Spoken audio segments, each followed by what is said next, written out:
pagod na ako, may na ako, hindi na ako nagpo-progress. Bilang isang tao, nature natin na mag-move forward. Kaya minsan, may mga times na parang pag wala masyadong nangyayari sa buhay natin na exciting, walang ganap or plateaued na yung life natin, nafe-feel na natin yung pagiging stuck. Lahat nakakaramdam ng ganitong feeling. Because bilang isang tao, feeling natin, kailangan nating ma-excite every day. Hello, ladies and gentlemen! Everyone, andito na naman kayo sa aking tindahan. Nagbabalik na naman si Kunars Even. And welcome back to Shift Mo Na Yan! The podcast!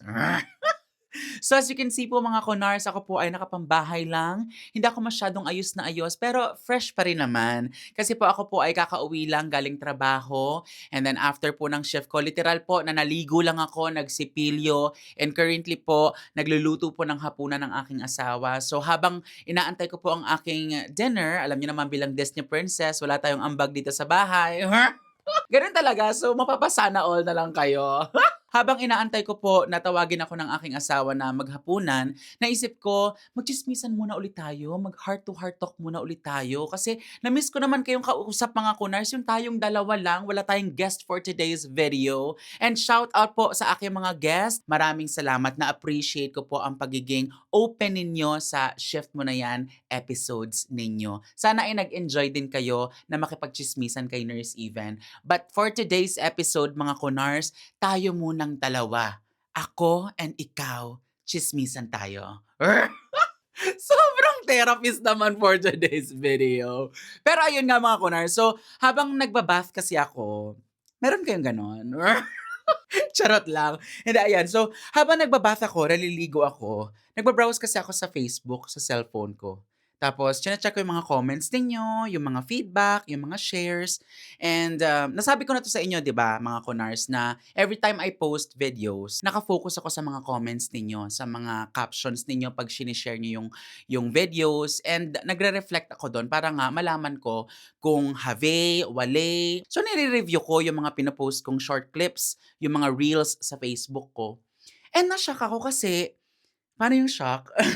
Natuwa naman ako mga kunars kasi ang taas ng engagement ng mga short clips na pinagpo-post ko sa aking Facebook, yung mga clips ng aking podcast episodes. Ang bongga ng reach, ang bongga ng engagement, talagang super comment kayo, nakikipag-usap kayo sa comment section, and sinishare nyo talaga yung videos na nakakatuwa at nakakataba ng puso kasi ini-entertain nyo yung thought na meron na akong podcast.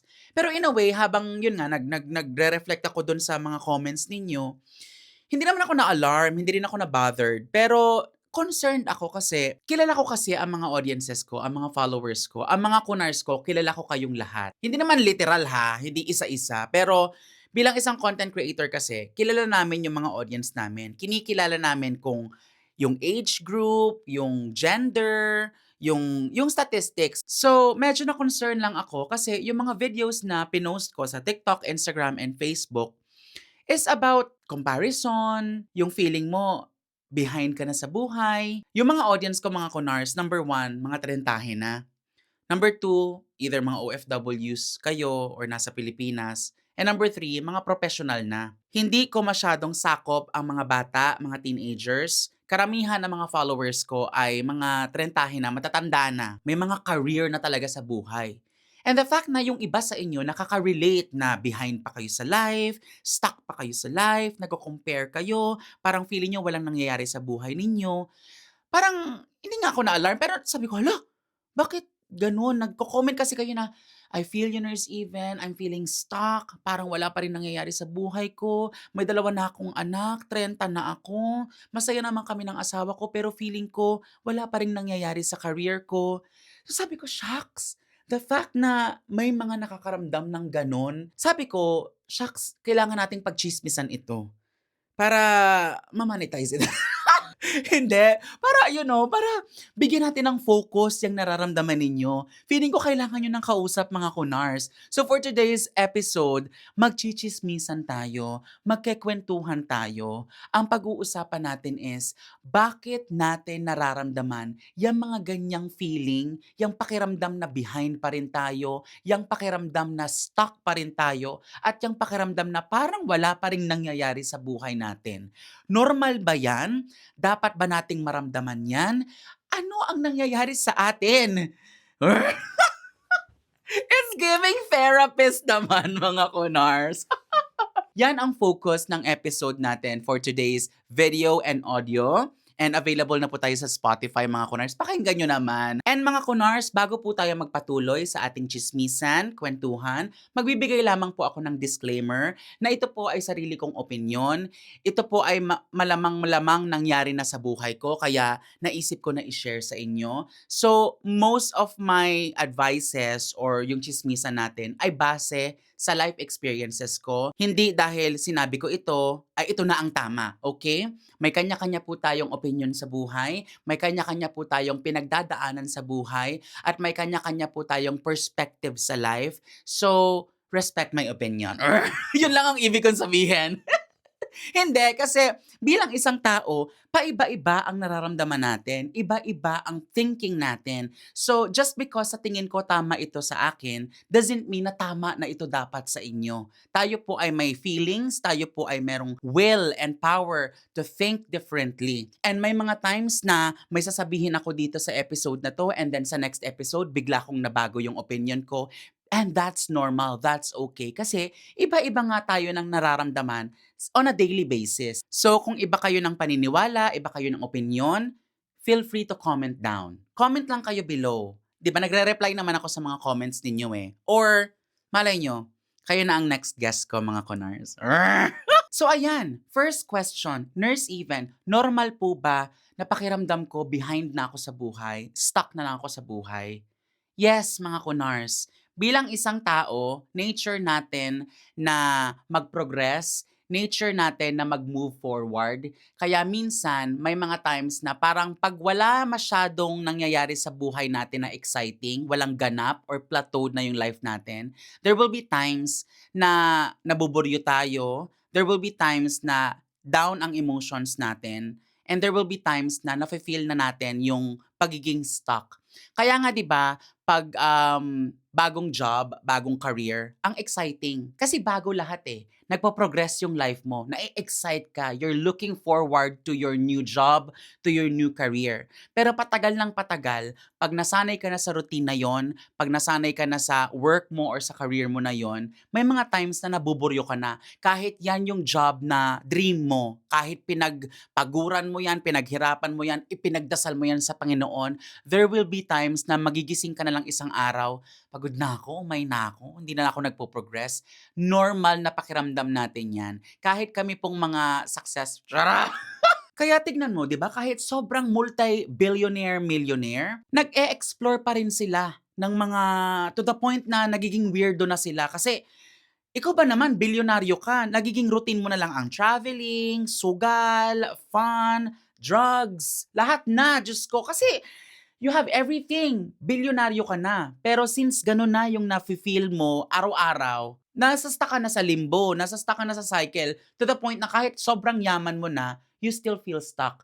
Kaya kahit sobrang yaman at kahit gaano ka kahirap or gaano ka kayaman, there will be times na yung emotion natin down, and that's normal. Kasi bilang isang tao, naghahanap tayo ng excitement sa life. So nasagot na natin, normal pa ba ako, Nurse Even? Yes, normal ka pa. Like I said, ako ngang beautiful, iconic, or super rich.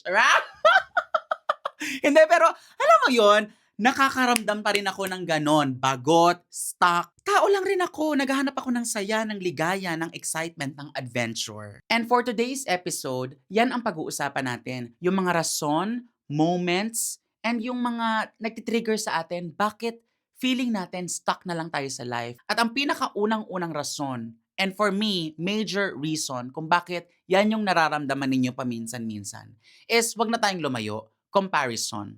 Comparison talaga, unahin na natin yan. Social media comparison, you compare yourself to your friends, you compare yourself to your cousins, family members, lahat na kinumpara mo to the point na ang basihan na ng success mo ay buhay ng ibang tao. That's why you feel stuck. Na-discuss na natin to sa second episode ko ata. So hindi na natin siya masyadong pagtutuunan ng pansin, pero bibigyan ko siya ng emphasis. Comparison kills dream. Comparison kills your confidence. Kasi nagde-develop nga, nagiging inggitera ka na. Okay? So, okay ang comparison if you find comparison healthy. Ay, may anak na si ano, cute-cute ng anak niya. Excited na rin ako magkaanak. That's fine. Nagiging motivation mo siya to have your own family. Ay, ang ganda ng sasakyan ni ano. Next time magkakasasakyan na rin ako, makakabili din ako ng sasakyan. Nagiging gasolina mo siya para mag-improve yung life mo. That's healthy. Comparison is healthy if gagamitin mo siya in a healthy way. Pero, if ang comparison for you is nakaka-develop na ng inggit, stop mo na ang comparison. Mag-focus ka na sa sarili mo. Kahit walang nangyayari sa buhay mo, okay lang. Kesa naman wala nang nangyayari sa buhay mo, tapos nagko-compare ka pa, di lalo kang na-down, lalo kang naburyo, lalo kang na-stuck. Kasi nga, wala nang nangyayari sa buhay mo, pakiramdam mo, nakafocus ka pa sa kanila. So, wala talaga. Baka, paano? Super animated ko naman for today's episode. Pero kung tatanggalin mo ang pagkukumpara, hindi masyadong mabigat. Kasi baka kailangan mo lang naman siyang pagdaanan talaga eh. Pinagdadaanan naman talaga natin ang lugmok sa buhay. Hindi naman everyday happily ever after. Hindi naman araw-araw ay blessed. There will be times sa buhay mo na may dagok talaga. Itetest ka talaga ng Panginoon. Itetest ka ng life. And may mga times na one day lang yung pag-test sa'yo. May mga times naman na isang buong taon malas ka. Isang buong taon walang nangyayari sa buhay mo. Tanggalin natin ang comparison. Compare when it's healthy. Pangalawang rason kung bakit feeling mo stuck ka na is different timeline. Hindi natin control ang timeline natin. Magbigay lang ako ng example para mas mabigyan natin siya ng visual kahit papaano. Si Britney Spears and Lady Gaga, halos magka-same lang silang age. Pero, si Britney Spears, legendary na, iconic na. American Dream, di ba? Miss American Dream. Since she was 17. No matter if I step on the scene and slip away to the Philippines. Di ba? 16, 17 years old pa lang si Britney Spears, iconic na siya. Pero si Lady Gaga, na-discover lang siya, poker face. Kailan yung poker face? Hindi ko na alam, hindi ako masyadong nag-research. 2007 ba? 2009? I'm not sure. Same age. Pero tignan nyo ang status ni Lady Gaga and Britney Spears ngayon. Halos same sila, iconic. Siyempre, iba-iba tayo ng pananaw sa mga pop stars. Pop stars natin yan eh. For me, Britney Spears will always be the princess of pop. But that doesn't mean that Lady Gaga is not successful. Same silang successful, same silang may power sa music industry, same silang may impact, malakas, makapangyarihan ang kanilang discography, 'di ba? Pero different ang timeline nila. Simple analogy. Diba? May mga times na kailangan nating magbigay kasi ng example na ganito para ma-appreciate natin na, oo nga no, halos magkaedad sila. Hindi malayo ang edad ni Britney Spears and Lady Gaga. At 'di ba, bata pa lang tayo, kilala na natin si Britney Spears, literal mga kunars, parang elementary pa lang ako, may oops, I did it again na. Tayo mga trentahin, literal na nasa elementary pa lang tayo, kilala na natin si Britney Spears. 'Di ba? Halos lahat ng mga Halloween costumes natin kasama si Britney Spears. Ganun na yung status niya at the age of 17.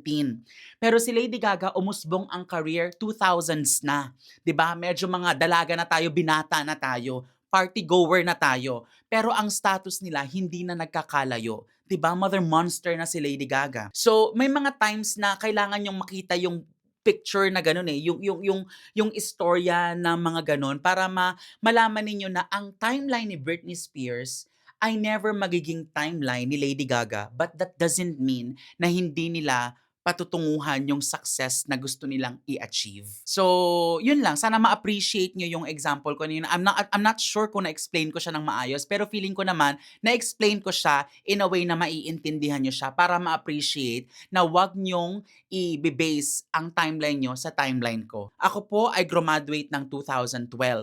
Halos lahat po ng mga kabatch ko ay nakapag-abroad na ng 2014, 2015. May mga properties na sila nung habang ako ay nagsisimula pa lang sa call center. Pero tignan nyo, halos same na kami ng level, mga OFWs na kami, okay na yung life namin, pero nauna sila, na-late ako. Iba-iba tayo ng timeline.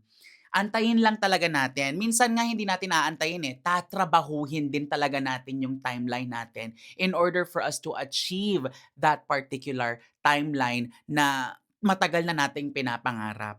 And kakambal nga ng pagiging down and stuck mo if you compare your timeline to other timeline. Magkakakambal kasi ang negativity. Again, ito opinion ko lang to ha. Baka naman mamaya madabaz na naman ako. Baka ako na maging saint. And on top of that, lagi niyong tatandaan na yung win ni friend A at win ni friend B, hindi naman sila parehas ng mga pinagdaanan. At baka hindi mo kasi nakikita yon kasi they will never announce their struggles naman, di ba? Ilang luha ang iniyak nila gabi-gabi. Ilang failures ang na-experience nila sa life bago nila natamasa yung success na matagal nilang pinagdasal. Nakafocus ka doon sa wins nila kasi yung gusto nilang ipakita eh. And since nakafocus ka doon sa life, sa achievements niya, na nai-ignore mo na yung mga ginagawa mo para ma-achieve din yon. So, just because it's not happening to you yet, doesn't mean that it will never ever happen to you. Third reason, for me kung bakit pakiramdam natin, stuck na tayo sa life, wala nang patutunguhan ang buhay, is because baka you are seeking for validation. Ayan. Naghahanap ka ng makaka-appreciate ng mga success mo sa life. Naghahanap ka ng approval sa ibang tao. There will be times that you win in life pero no one sees your wins. Kaya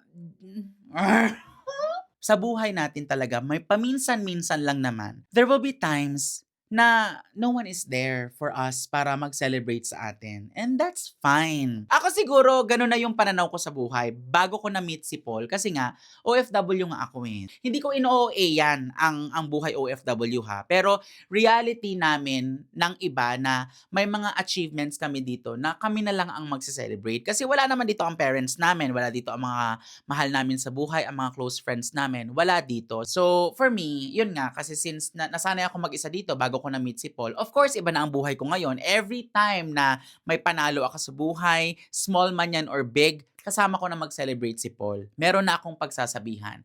Pero pag wala kasi kayong ganon, wala kayong support system, masasanay at masasanay talaga kayo na nasanay na rin ako na may mga times talaga na it's okay, no one sees my wins. That's fine.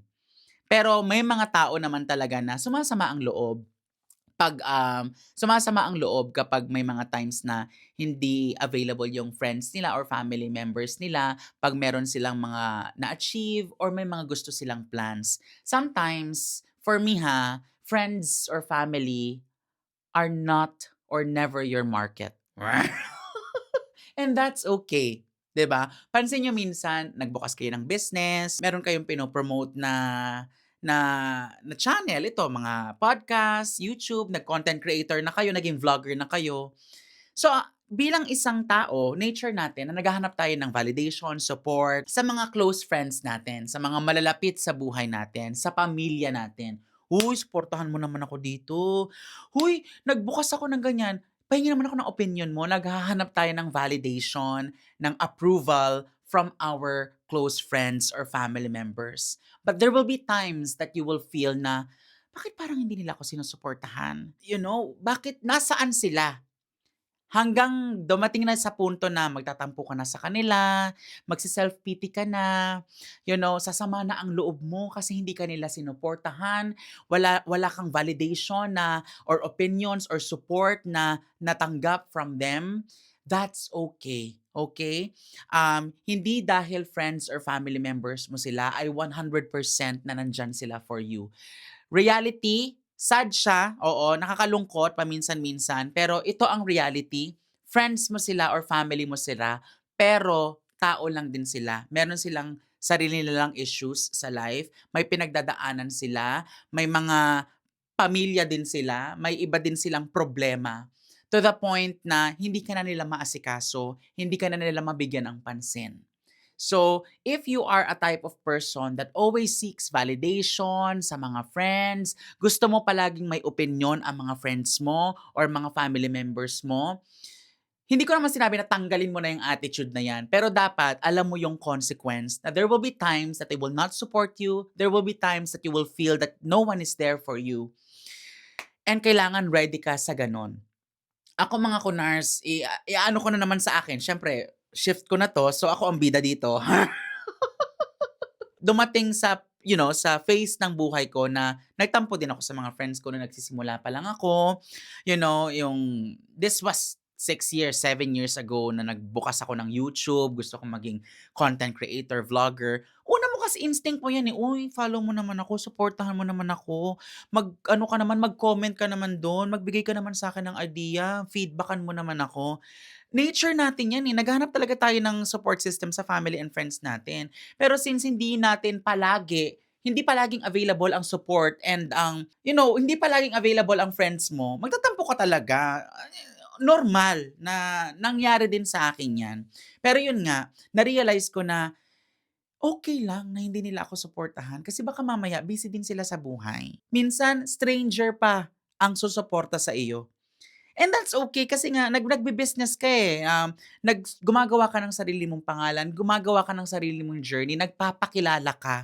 So, kung sino pa yung unexpected na tao, yun pa ang magsusupport sa iyo, yun pa ang magbibigay ng attention sa iyo. Pero wag sasama ang loob mo kapag hindi nakikita ng mga friends or family members mo yung mga wins mo sa life, yung mga small achievements mo, or yung mga goals na pinaplano mo. Pag sa tingin mong nasaan sila, that's fine. That's the reason you have to focus sa sarili mo minsan-minsan. That's unfortunately, realidad natin siya na tayo lang talaga ang sarili nating kakampi paminsan-minsan. 'Di ba nga may mga memes or may mga nababasa ako sa Facebook na bakit kita i-greet sa birthday mo sa Facebook hindi mo nga ako greet sa birthday ko. Ganon. Mga simple things like that. Pero kung gagawin natin siyang habit, it's bad. It's unhealthy. Wala ka magiging friends. Kasi nga, ang hilig mong magbilang ng mga, ay, hindi nga ako sinuportahan nito eh, hindi nga ako grinit nito eh. May sama ng loob. Pero hindi. May mga times talaga na kailangan focus ka sa sarili mong goal. Kaya mo mag-isa. Kaya ko to. Ako lang to. Because, sometimes strongest transformation na nangyayari sa buhay natin happens quietly. Next reason kung bakit feeling mo stuck ka na lang sa life is pressure. Yes, masyado tayo nagpapadala sa pressure. Kailan ka mag-aasawa? Kailan ka bibili ng car? Kailan ka magkakaganito? Buti pa si ganito, yung anak ni ganyan, 3 na ang ganito. Nape-pressure ka sa time, nape-pressure ka sa mga opinions ng ibang tao, nape-pressure ka sa buhay. At kasalanan mo yun. Kasi nakikinig ka sa kanila. Hindi, joke lang. Normal, like I said, that's one of the reasons kung bakit feeling natin stuck na tayo sa life because ine-entertain natin, masyado tayong open sa mga opinions ng ibang tao, hindi na natin napapractice ang boundaries. If nag-e-entertain ka ng mga feedback, opinions ng ibang tao, dapat ready ka if the feedback is good or bad. Kasi in-entertain mo yung feedback na yun eh. Pero pag pinairal mo ang boundaries, dyan mo ma-appreciate talaga yung peaceful decision, sarili kong decision to, hindi siya nakaka-pressure. Kasi alam mo, feeling ko ang tema ng podcast natin ngayon is focus sa sarili mo. Balik tayo dun sa topic. Kailan ka ganito, kailan ka ganyan, kailan ka ganyan. Ay, dapat ganito, dapat ganyan. Ang dami mong bibig na pinapakinggan, ang dami mong opinions, suggestions, and feedback na ine-entertain to the point na nawawalan ka na ng sarili mong decision. Kaya nga, nasabi ko dun sa previous episode ko, quiet ka lang. Quiet ka lang paminsan. Okay lang naman mag-share, pero sa panahon ngayon, kailangan natin talagang i-choose yung mga tao na dapat nating pagkatiwalaan na mag-share. Pero minsan kasi, yung mga maraming opinion sa buhay natin, maraming feedback at maraming say, nakakasira yan ng plano, nakakasira yan ng diskarte, to the point na sisisihin mo pa sila kasi ang dami nilang naging opinion. Eh, in the first place, ikaw naman ang nag-entertain din ng opinion. Bibigyan ko ng emphasis yung importance ng quiet ka lang ha, para hindi ka ma-pressure. Example, ako ay full-time nurse, tapos plano kong mag-English test. Quiet lang muna ako. Kasi nga, yung decision ko, sarili ko lang, authentic yung decision ko, pulido yung magiging decision ko, final yung magiging decision ko. Kasi nga, wala pa akong pinagsasabihan, di ba? Pero since nagsabi ka dito kay friend A, nagsabi ka kay friend B, nagsabi ka ng friend C, may opinion si A, si B, C, na iba-iba, taliwas sa opinion yung lahat, na namimix na yung opinion nila sa una mong plano. So, kung ako lang ang nakakaalam ng sarili kong plano, I will stay as a full-time nurse and then review. Review lang ako, pero full-time nurse ako. Pero since nakarinig ako ng opinion ni friend C, kung ako sa'yo, Bebs, mag-resign ka na lang para makapag-focus ka sa English test mo. So, yung sarili mong decision making nasisira, na kine-question mo na yung sarili mo, tapos magsasuggest na naman si friend B. Ang dami mong ine-entertain na feedback. Yung una mong plinano na halo-halo na. Hanggang sa dumating na yung point na, sige, sinubukan mo yung suggestion nila, hindi mo na ginawa yung plano mo. Eh, biglang nag-fail yung suggestion ni friend A, friend B, friend C. Anong mangyayari? Sisisihin mo ang sarili mo at may mga times na sisisihin mo sila. Si ano kasi, nakakabwisit. Yun na yung plano ko eh. Nakinig pa kasi ako sa kanya. Siya talaga to eh. Naging masama pa siya sa'yo. Eh, nagbigay lang naman siya ng opinion. Pero, hindi kita biniblame ha. Pero, biniblame kita. Hindi. 'Di ba? Kung sinarili mo muna 'yon, kung quiet ka muna, 'di ba? Sinubukan mo munang mag-isa ng sarili mong desisyon, baka mas naging umugnay yung outcome. Kasi sarili mo siyang desisyon eh. And just in case na nag-fail yung sarili mong desisyon, siguro yun na yung perfect time na, "Be, bumagsak ako sa first take ko ng IELTS, full-time pa rin ako. Pero nagpa-practice-practice ako ng English test. Meron ka bang suggestion for me?" Siguro yun na yung time na maghanap ka na ng mga feedback, suggestions. Kasi nga, nag-fail na yung plan mo, yung sarili mong plano, nag-fail na eh. Minsan, okay din yung maging makasarili eh. Paminsan-minsan lang. Kasi, di ba, nakataya na dito yung sarili mong career eh. Di ba? You are allowed to choose by yourself. You are, you are allowed to choose the path on your own nang hindi na-feel na nagigilty ka kasi hindi ka sinekreto mo. Minsan kasi nape-pressure tayo na, sige na sabihin ko sa kanya kasi baka sumama yung loob niya, hindi ko man lang sinabi sa kanya. Eh, kung yun sa tingin mo ang magiging paraan para ma-reach mo yung plano mo, fine, quiet ka muna. And then saka kayo magkwentuhan either pag nag-fail or nag-succeed. Be, pumasa na ako, ganyan, ganyan, ganyan. Ay, napagod ako, nauuhaw ako mga kunar sa pinagsasabi ko. And bago po tayo magpatuloy sa last reason for me kung bakit feeling nyo stuck kayo, dumako muna ulit tayo sa pressure. It's okay na ma-pressure paminsan-minsan as long as it's healthy. Yun yung ibig kong sabihin. Pero kung sa tingin nyo yung pressure na yun ay nakakaabala na sa inyo, kung sa tingin nyo yung pressure na yun is nawiwindang na kayo, nasisira na yung decision making ninyo and kine-question nyo na yung life ninyo, yung sarili nyong skill or kumpiyansa nyo sa sarili, talk to that person na nagpe-pressure sa inyo. It's fine. Sabihin mo, please don't pressure me. Please, shut up. Shut up. Bitch ka lang. Ako, super bitch.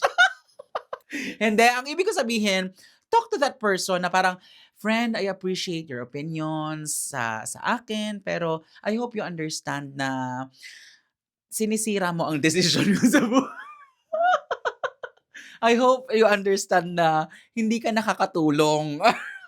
Kahit pamilya mo yan minsan. Kasi minsan ha, kung sino pa yung mga mahal natin sa buhay, yun pa talaga ang mahirap na magsabi. 'Di ba? Nakakalungkot kasi mahal mo na nga sila sa buhay eh, pamilya mo sila, 'di ba? Tapos mahihiya ka pang mag-verbalize ng nararamdaman mo. Yun yung sad paminsan-minsan eh. Okay na masaktan ka na lang, basta wag silang masaktan. Tahimik na lang ako, gawin ko na lang yung suggestion nila. Sundin ko na lang sila kahit ayoko naman talaga. Ako na lang, wag na lang silang masakyan. Nahihiya kang saktan sila eh. Pero mas masasaktan sila kapag sinunod mo yung opinion nila, tapos ending, ibiblame mo sila dun sa opinion nila. Kaya question nila, bakit ako?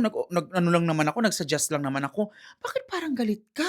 Bakit parang kasalanan ko? Bakit parang ako? Sa totoo lang, ako yung inggit na inggit sa inyo. Four sisters in a wedding. Diba?